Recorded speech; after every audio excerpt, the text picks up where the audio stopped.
ফাঁসির আদেশ দিয়েছেন। তাকে ফাঁসিতে ঝুলিয়ে তার মৃত্যু নিশ্চিত করার জন্য বলা হয়েছে। লালমনিরহাটে আলোচিত 7 বছরের শিশু নন্দিনী হত্যা মামলায় প্রধান আসামি বিধান চন্দ্রকে মৃত্যুদণ্ডের আদেশ দিয়েছেন আদালত। গত 16 জুন নিখোঁজ হয় নন্দিনী। পরদিন বাড়ির পাশের একটি ভুট্টা ক্ষেত থেকে তার বস্তাবন্দি মরদেহ উদ্ধার করা হয়।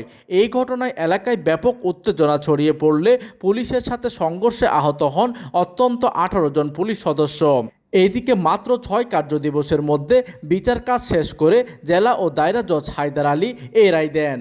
মরদেহ গুমে সহযোগিতার দায়ে বিধানের বাবা মাকে দেওয়া হয়েছে 5 বছরের কারাদণ্ড।